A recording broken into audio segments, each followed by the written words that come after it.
So because we're working biggest to smallest in terms of details here, our next item is going to be these images. And we want to be sure that they're the same size. So we'll bring in this first one.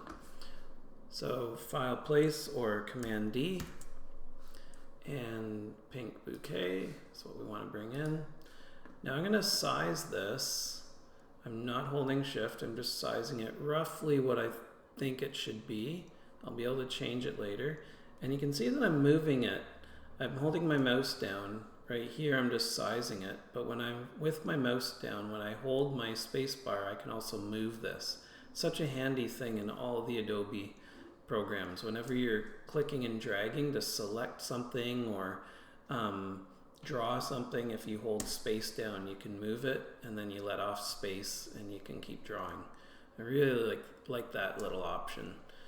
Okay, so it looks like this is probably close, but we'll revise as we need to. And the image looks a little more square, so I'm probably not going to be dead on exact with it, but that's okay. I'm going to click in here, scale this image up a bit.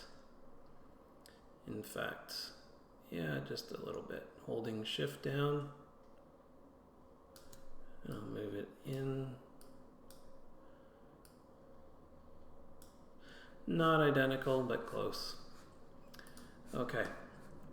We'll get this other image in, but what I was saying about the same image size, I'm going to actually make a copy of this. I'm going to hold my Option key down, click and drag, and then add Shift into that. So that's that cloning that we've done before. I'll do that again. So I have it selected, Option, Shift, click and drag.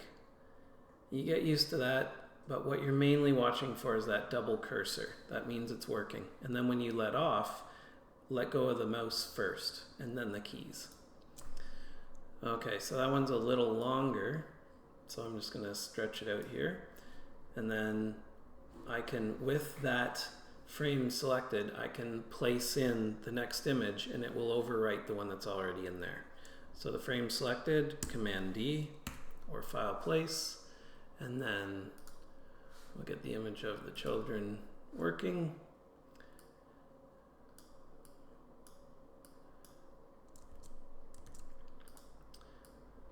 The undo key is the best thing you have in these programs.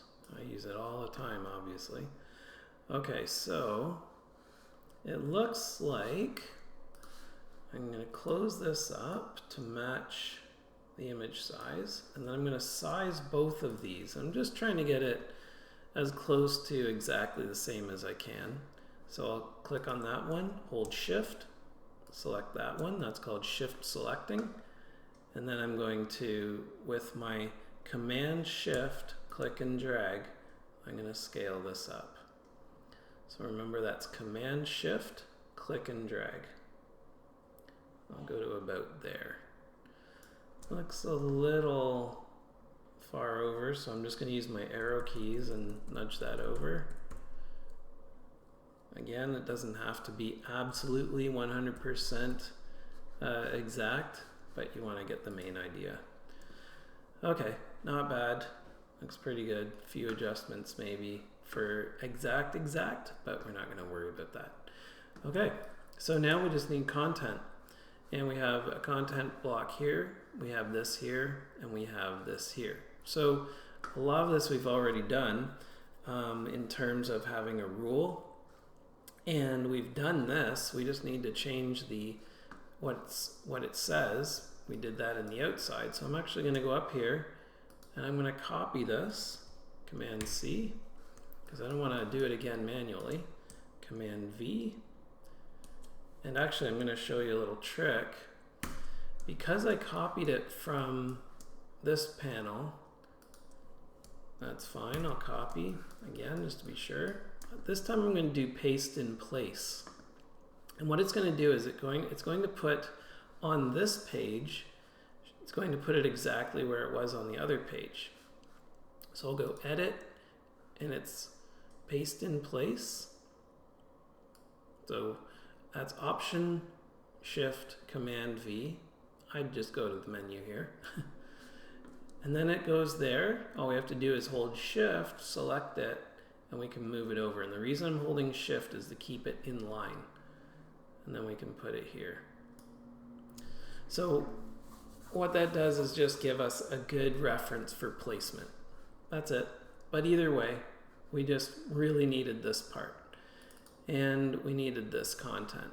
So now what I'm going to do is I'll delete some of this here just so I have the reference there. And by reference, I mean the typeface that it's set in. And I'm going to close this type frame up a bit, work tidily. So it says our products.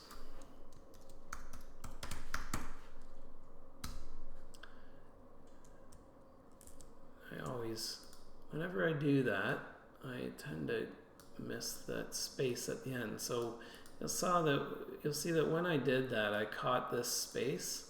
I'm going to try to avoid that this time so that I don't bring the other part up. And services. Because what it did was add that second rule. And now we know the rule is the same length.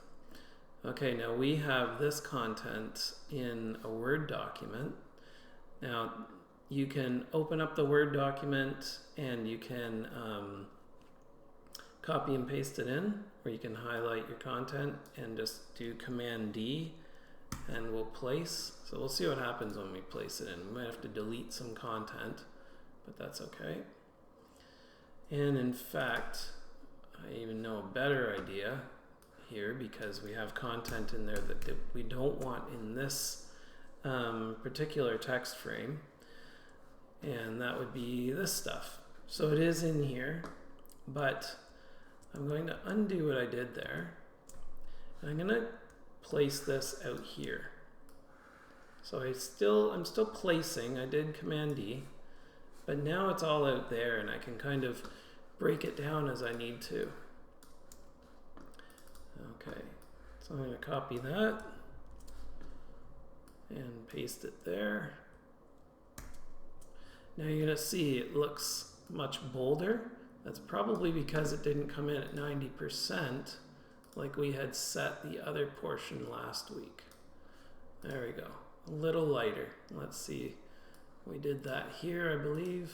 Yeah. So 90%, you can see how 90% black just pulls some of that harshness out of the black that we were getting. And now, when you look at this, you'll notice a couple things. Like, for example, the word W, or we, with the W-E there, that's by itself on a single line. It's not a horrible problem, but sometimes if we adjust the frame, we can get a little cleaner line break aspect along the edges there.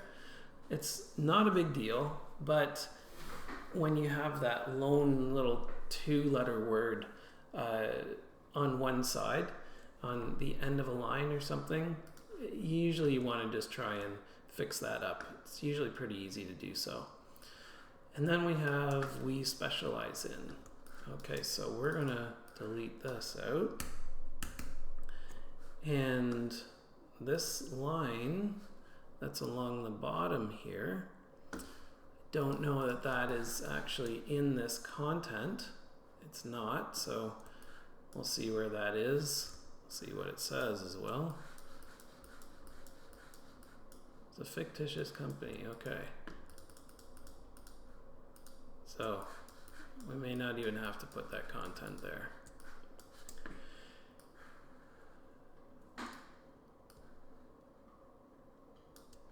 Okay, so I'm going to size this, and this content, it's a little smaller than this, we can see that.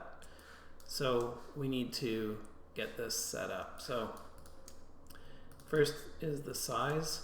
So I'm going to make the size maybe 10. And it's up a little higher, so we can take this up higher because we're going to need the room. And you can see the leading is open quite a bit. So what this means is that you're going to have to do a little bit of massaging of the content to get it to fit, get correct sizes, correct typefaces. So what do we have here? This is all of this is done in sans serif. This is nice in a sans serif. You can choose one if you want. I'm just going to get this to at least fit. Now we have some rogue spaces and returns down here that I'll get rid of. And I'm just going to close up the leading. So remember, leading is the line spacing. I'm going to hold my Option key down and do my up arrow. Okay, and then I can start setting this up. So again, you're just working with what you have already to help. So we already saved this color. We know it's that. We know that this typeface is probably just Arial, so we'll do this in Arial. Now we can use the eyedropper. It'll be larger, but we can make it smaller. So I'm doing Command Shift and my less than arrow, or you can just do your type up here, of course. And I'll make it all caps. So you can go to your type menu and go to change case and uppercase. You don't have to retype it all. You can actually just choose uppercase. And it's even tracked out a bit, so I'll do Option and my right arrow. Oops. And this this rule on here, it actually spans across the text frame. So I'm going to highlight this and open up my paragraph panel and go to the rules, paragraph rules, and I'll just decrease. So this is not a rule above, it's a rule below. So I'll decrease the indent on it, and we'll see that it'll extend out.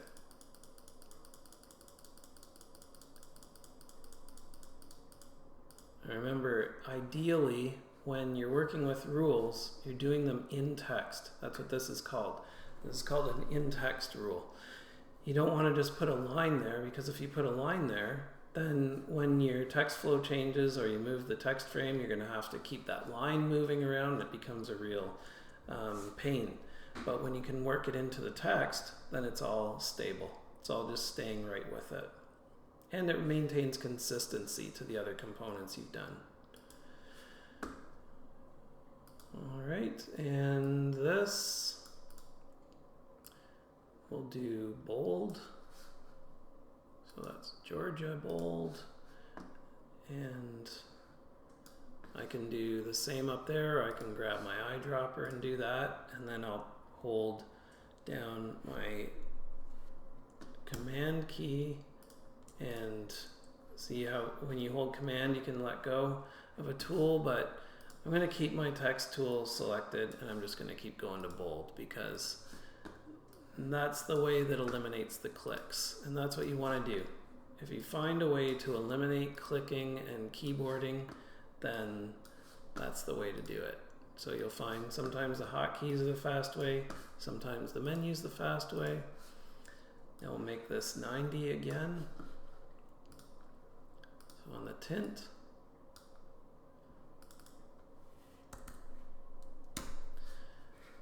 And it still may be a little big, but doesn't look too bad. I am going to go down with it though to about 9 point, just to make a little more room there. I can pull that in. Okay, now we've got these items here that you'll place in. I'm just going to place one in. I'll let you guys do all of them. So File and Place. And those are all these little graphic elements. So which one do we need? There, I didn't actually see. I'm going to cancel that, make sure I get the correct one. Okay, so either way, we got to bring them all in. So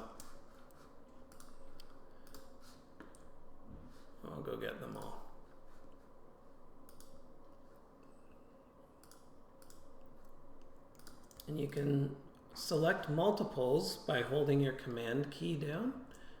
I'm not sure if this is, so these may be more than we need, but I'm going to hold my shift key down and select all of them because I went right up above. So I'm going to explain that. When I select one, if I wanted a random group, I'm holding command. Or I can hold shift and it will take everything in between where I'm clicking. Okay, so I'm holding command because I think these are the ones that I want to get. We'll see what it does. It's going to place all of these. So I grabbed a couple things I don't need. And I think everything I wanted was in there. So let's just keep it easy on ourselves. Command D, and we'll get one at a time. And then the thing is, all of these are sized roughly the same. You don't want to just be sizing one and then bringing another in and sizing the other. So I'm going to do file place. I'm going to place all of them in. Of course, it's going to go into that same frame. So a little bit of a pain when you get a bunch of little things like this. So it's all right. I'm just going to size it down. It's nice to do things all as one to eliminate, when you get something like this, to eliminate a bunch of repeats of what you're doing. You do all in one and you size them all together, but sometimes it just doesn't work out. So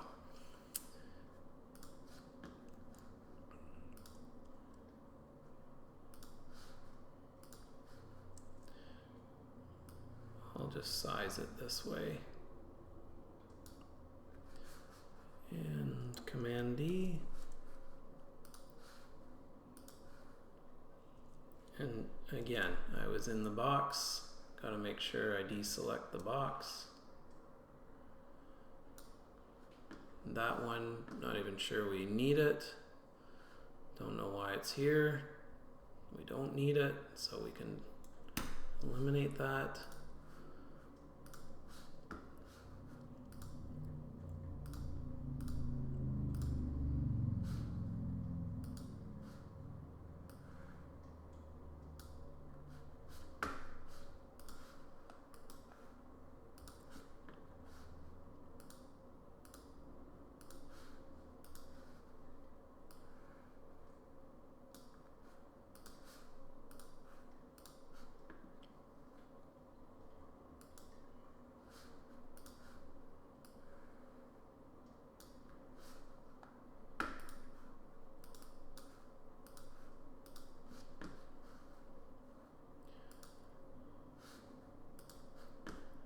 Not exactly paying attention to the ones that I have been choosing here.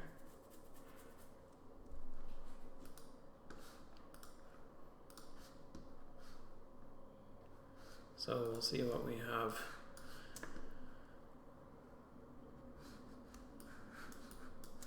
Okay, I'm gonna leave it at that, and I'll let you guys make sure you get all of them, because it's just probably pretty monotonous to watch. So what do we have here? Tropical plants, okay.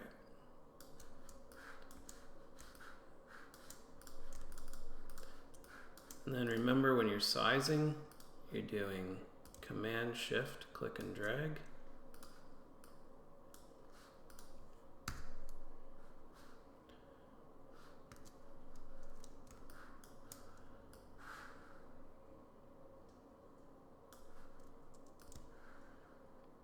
Command Shift, click and drag.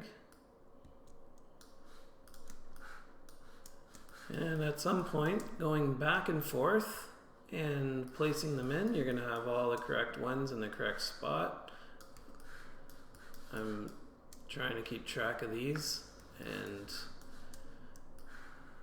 get the right ones, but I probably have to bring a few more in.